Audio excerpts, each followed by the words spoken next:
দেখুন বন্ধুরা, এক বাটি সুজি দিয়ে কতগুলো পিঠা তৈরি হয়ে গেছে। আর যেমন দেখতে সুন্দর লাগছে, খেতে অসাধারণ।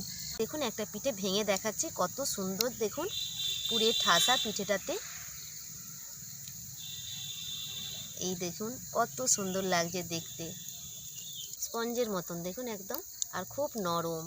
একবার অবশ্যই এইভাবে করবেন, খুব ভালো লাগবে খেতে, মনেই হবে না যে এটা সুজির পিঠে। এই রেসিপিটা আমি কিভাবে করেছি আপনাদের দেখাবো, চলুন তাহলে দেখে নিন। নারকেলের পুর বানিয়ে নেব।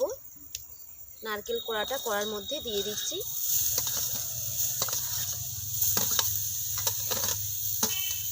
সব নারকেল কোড়া কড়ার মধ্যে দিয়ে দিলাম। এরপর দিয়ে দিচ্ছি খেজুর গুড়।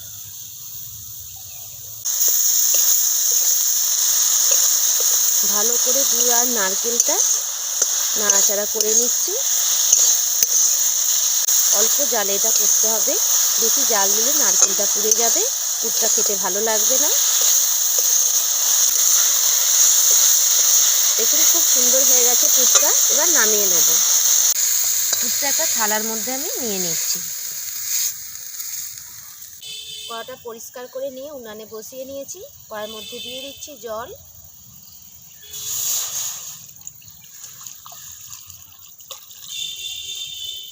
এক বাটির মতন জল দিলাম। দিয়ে দেবো স্বাদ মতন লবণ। এখানে আমি নিয়েছি এক বাটি সুজি। জলটা ভালোভাবে গরম হয়ে গেছে, এবার দিয়ে দিচ্ছি।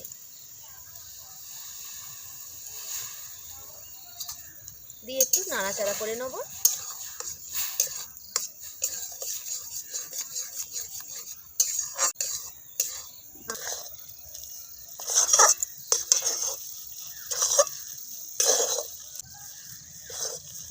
খুব সুন্দর দেখুন একটা ডো হয়ে গেছে, কড়া থেকে ছেড়ে যাচ্ছে। আর বেশি মাখাবো না, এবার নামিয়ে নেব। এই থালার মধ্যে সুজির ডোটা নিয়ে নিচ্ছি।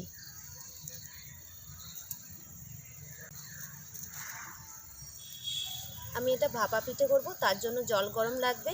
এই হাঁড়িটা উনানে বসিয়ে দিলাম। হাঁড়ির মধ্যে জল দিয়ে দেবো।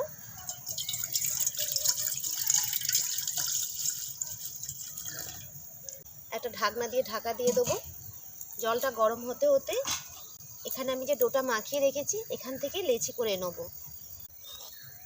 ডোটা হালকা ঠান্ডা হয়ে গেছে, আর খুব বেশি গরম নেই। এবার একটু হাত দিয়ে ভালো করে মেখে নেব।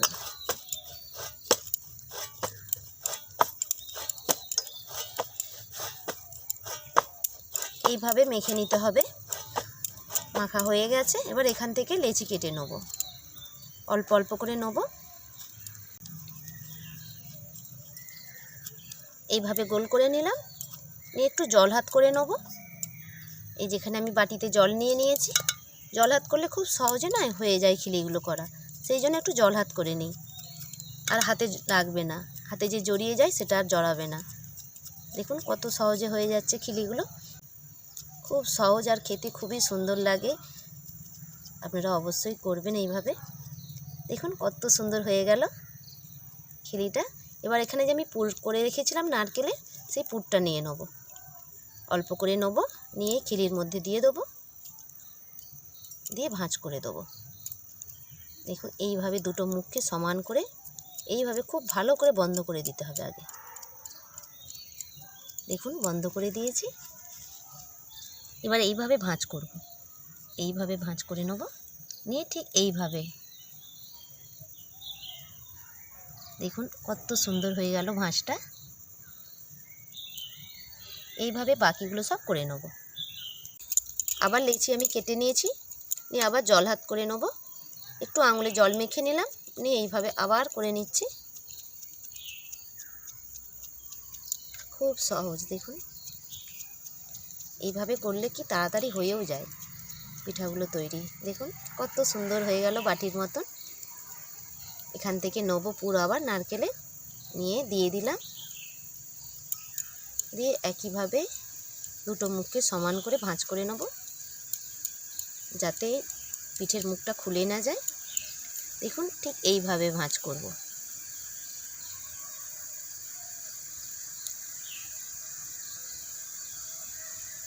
দেখুন কত সুন্দর হচ্ছে পিঠেগুলো।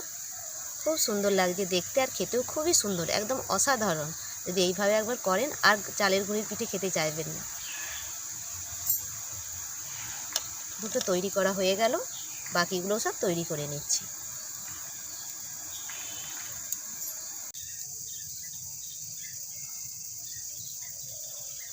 এইভাবে ভাঁজ করে নেব। দেখুন হয়ে গেছে তৈরি।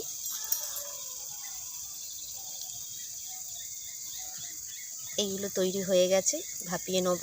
আর ওখানেও জলটা খুব সুন্দরভাবে গরম হয়ে গেছে তৈরি করতে করতে। এখানে নিয়ে নিয়েছি একটা ছিদ্র করা বাটি, আর বাটিতে নিয়েছি একটু তেল, একদম সামান্য তেল নিয়েছি, সাদা তেল নিয়েছি। তেলটা নিয়ে এই বাটির চারিদিকে লাগিয়ে নিচ্ছি, যাতে পিঠেগুলো ভেঙে না যায়। এতে লেগে গেলে অনেক সময় ভেঙে যায়, সেই জন্য তেলটা মাখিয়ে দিলাম, আর ভাঙবে না পিঠেগুলো। মাখানো হয়ে গেছে। এবার এর মধ্যে এক এক করে পিঠেগুলো আমি তুলে নেব। এক এক করে সব তুলে দিচ্ছি। এইভাবে সব সাজিয়ে নিতে হবে, আর আস্তে আস্তে দিতে হবে। এখানে দেখুন আমি খুব আস্তে আস্তে করে রাখছি, পরপর এইভাবে দিয়ে সাজিয়ে নিলাম। আর এখানে জল গরম বসিয়েছিলাম আগে থেকেই। জলটা দেখুন খুব ভালোভাবে গরম হয়ে গেছে, বাষ্প উঠছে। এবার এই বাটিটা বসিয়ে দেবো হাঁড়ির মুখে, ভাপে সেদ্ধ হয়ে যাবে। আর এবার ঢাকনাটা আমি ঢাকা দিয়ে দিচ্ছি।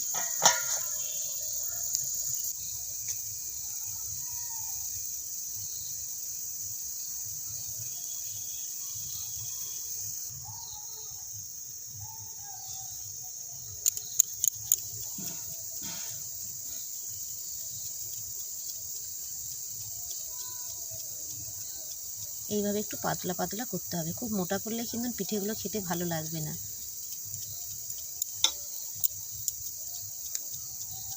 একটু করে জল নিচ্ছি আর এইভাবে গোল করে নিচ্ছি। আর দেখুন কত সুন্দর হচ্ছে, পাতলাও হবে আর খুব সুন্দর লাগবে পিঠেটা খেতে। পুর দিয়ে দিলাম।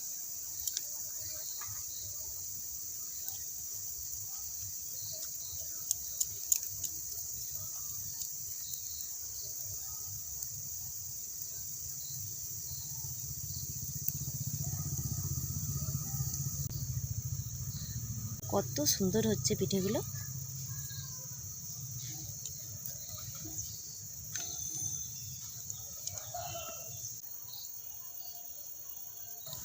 এখানে পিঠে ভাপা হচ্ছে আর এখানে তৈরি করা হচ্ছে।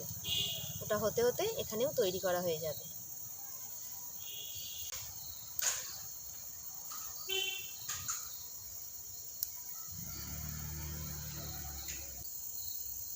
সবগুলো তৈরি করা হয়ে গেছে। ঢাকনাটা সরিয়ে দেবো।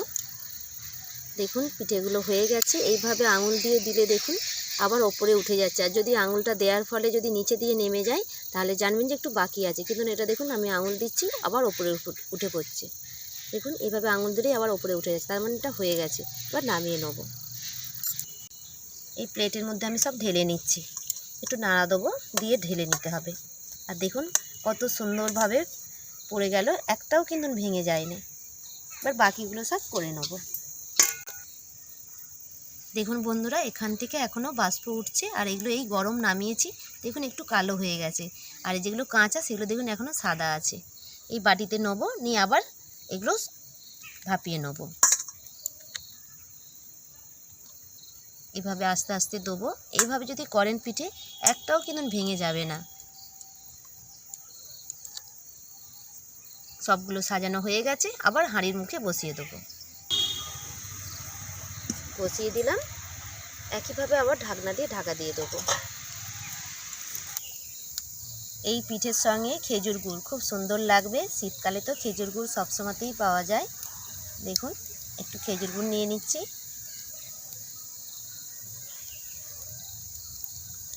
এই পিঠে দিয়ে ডুবি ডুবি সন্ধেবেলা খেজুর গুড় আর পিঠে খাবো, খুব ভালো লাগবে খেতে।